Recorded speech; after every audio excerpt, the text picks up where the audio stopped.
안녕하세요. 라온 몬테소리입니다. 이번 시간에는 몬테소리가 말하는 어린이의 움직임에 대해서 알아볼 텐데요. 사실 움직임이 많은 어린이들에게 정적인 몬테소리 활동이 잘 어울리지 않을 거라고 생각하시는 분들이 많을 것 같은데요. 알고 보면 몬테소리 안에도 어린이들이 다양하게 움직일 수 있는 자유가 있고 또 어린이 발달을 이루어 갈 수 있는 움직임들이 가득합니다. 지금부터 몬테소리가 말하는 어린이의 움직임, 또 이 교육 안엔 어떤 움직임들이 숨어져 있을지 살펴보도록 하겠습니다.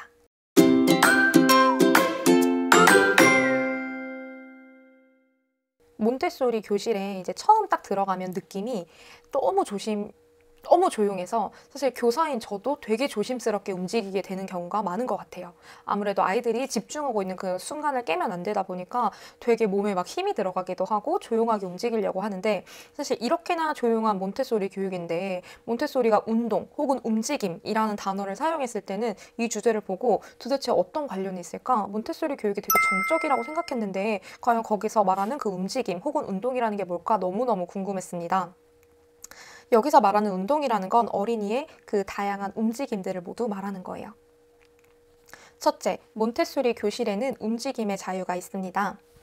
어린이는 자기가 원할 때 어디든지 갈 수 있어요. 그런데 사실 작업하는 모습을 보다 보면 아이들이 자리에 앉아서 항상 집중하는 모습을 보다 보니까 저희가 생각할 때는 몬테소리 교육은 되게 정적이고 움직이면 안 돼 라고 생각을 하게 되는 거예요. 근데 실제로 그 교실 안에서 아이들 활동하는 걸 보면은 진짜 자유로워요.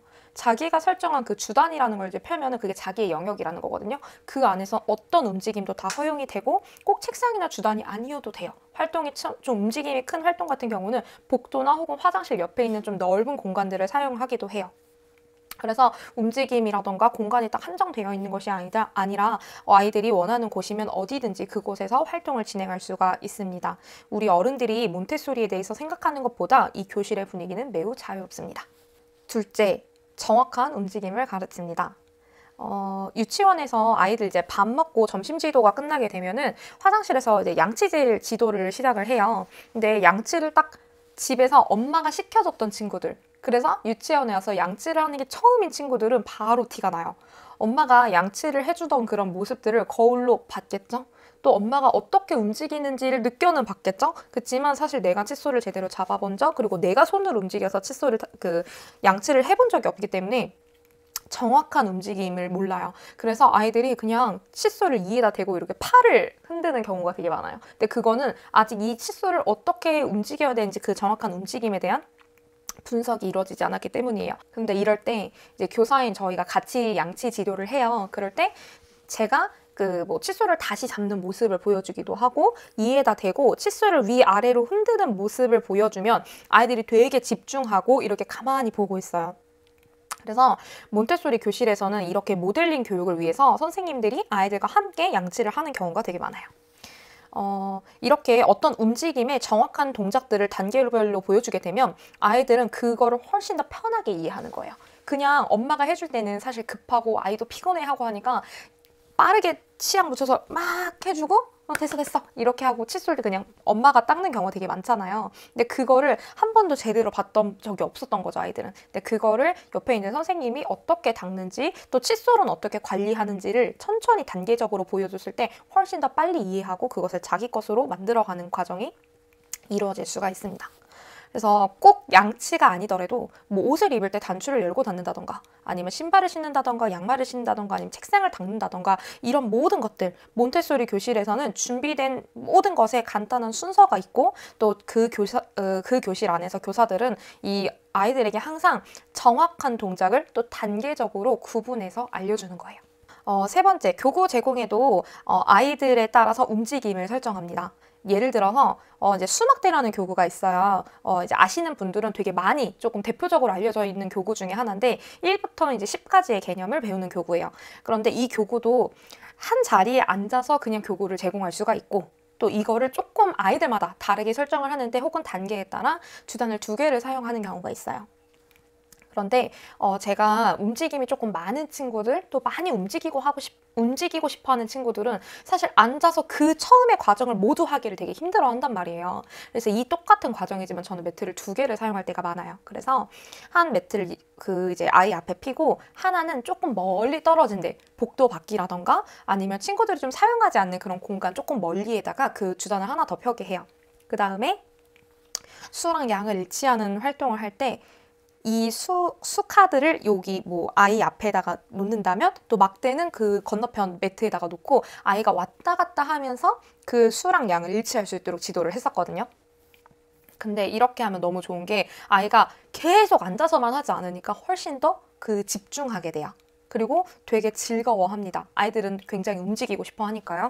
또 이렇게 거리를 점점 넓혀갔을 때 좋았던 건 아이들이 이제 점점 기억력까지 생기게 돼요. 그래서 저희가 예를 들어서 앞에 있는 그 뭐 3의 막대를 보여주면서 저기 매트에 가서 3이라는 카드를 가지고 와봐 라고 이제 얘기를 해주거든요. 그럼 처음에는 조금 가까운 거리에서 왔다 갔다 하다가 조금 더 멀리 갔다가 이제 어떤 단계를 추가하냐면, 자, 가서 3이라는 카드를 가지고 올 건데 뭐 칠판에다가 안녕이라고 적고 갔다 올래? 이렇게 단계를 추가합니다. 결국 이 모든 것도 움직임이겠죠. 근데 이거는 어떤 의미냐면, 아이들이 그 과정 속에서 내가 안녕이라는 글자를 쓰는 동안 까먹지 않게 기억력을 조금씩 발달시켜주는 거예요. 그래서 이 몬테소리 그 교실 안에는 움직임을 설정할 수가 있어요. 이건 아이에 맞게. 만약에 다리가 조금 불편한 친구예요. 그럼 그렇게 거리 설정을 하지 않겠죠? 한 자리에 앉아서 충분히 할 수 있게 합니다. 그래서 이거는 아이에 따라서 그 운동의 양, 또 아이가 가지고 있는 그 에너지를 충분히 발산할 수 있도록 도와주는 거예요. 네 번째는, 모든 그 몬테소리 교구들은 왜 저희 지난번에 얘기했던 것처럼 손을 사용하려는 그 경향성을 다 이해해서 만들어진 교구들이에요. 아이들이 움직이고 싶어하고 손을 많이 사용하고 싶어 하다 보니까 아무래도 손을 많이 사용하면 소근육이 많이 발달이 되겠죠. 그래서 그런 것들을 생각하고 만든 교구이기 때문에 아이들이 이 교구를 제대로 사용을 하면 당연히 손 많이 사용하고 두뇌 발달이 잘 이루어지겠죠. 손이 머리 밖으로 나와 있는 뇌와 같다라는 말은 정말 많이 들어보셨을 것 같아요. 그런데 왜 이런 말이 생겨나게 됐을까요? 결국 손을 많이 사용하는 게 어린이 두뇌 발달에 정말 중요하다는 거겠죠. 제가 그 학급 운영을 할 때 겨울이 되면 꼭 하는 활동이 있어요. 이거는 여자아이들도 좋아하고 남자아이들도 너무 좋아하는 활동인데, 그 손뜨개로 귀마개를 만드는 활동을 진짜 많이 했었어요. 근데 이게 활동 방법이 진짜 간단한데도 너무 좋았던 건 그 간단한 그 규칙, 한 번 딱 설정된 그 규칙을 가지고 아이들이 쭉 혼자서 그 뜨개질이 가능하고, 이 손가락을 모두 사용해요. 10손가락을 모두 사용하는 활동이기 때문에 두뇌 발달에도 너무너무 좋고, 또 이 활동하는 거를 가만히 보고 있으면 이 친구가 얼만큼 이 손 사용하는 게 발달됐는지, 소근육이 얼마나 발달했는지가 눈에 들어오기 때문에 제가 이 활동을 정말 많이 합니다. 근데 꼭 지금 말씀드렸던 무슨 뭐 귀마개를 만드는 활동뿐만 아니라 몬테소리 교실 안에는 이런 비슷한 것들이 되게 많아요. 오트리라던가 빨래하기라던가 아니면 젓가락이나 집게로 뭐 옮기기라던가 바느질이라던가, 이렇게 소근육을 많이 자극하는 활동들이 준비되어 있습니다. 앞서 말했던 것처럼 지금 소개했던 이런 모든 활동에는 아주 정확한 단계별 움직임이 숨겨져 있습니다.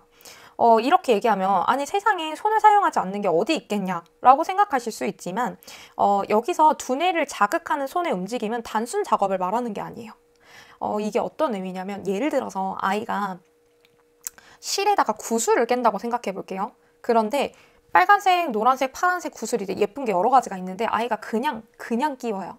만약에 구슬을 그냥 이 실에다 끼운다고 생각해 볼게요. 그러면 아이들은 별 생각을 하지 않아도 그냥 구슬을 끼울 수가 있는 거예요. 근데 몬테소리는 이런 과정을 그냥 단순 작업이라고 했거든요. 근데 이렇게 단순 작업, 계속해서 그냥 생각하지 않아도 할 수 있는 일들은 손을 사용하고 있지만 어린이의 두뇌를 자극하지 못한다고 얘기했어요. 그래서 몬테소리는 이 활동에 간단한 그런 규칙을 제공해주고, 그러면서 아이가 이 활동에 집중할 수 있는 게 중요하다고 했어요. 그래서 저희 몬테소리 교실에서 아이들한테 지도할 때는 뭐 선생님이 1년에 패턴을 한번 만들어 준다던가, 뭐 선생님이 이렇게 꽂아주는 거예요. 빨간색을 꽂고 노란색을 꽂고 빨간색을 꽂고 노란색을 꽂아요.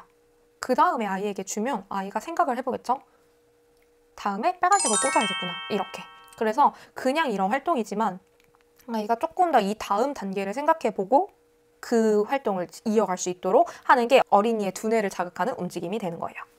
이런 지금 소개해드렸던 부분들은 사실 가정에서도 지금 당장 시작할 수 있어요.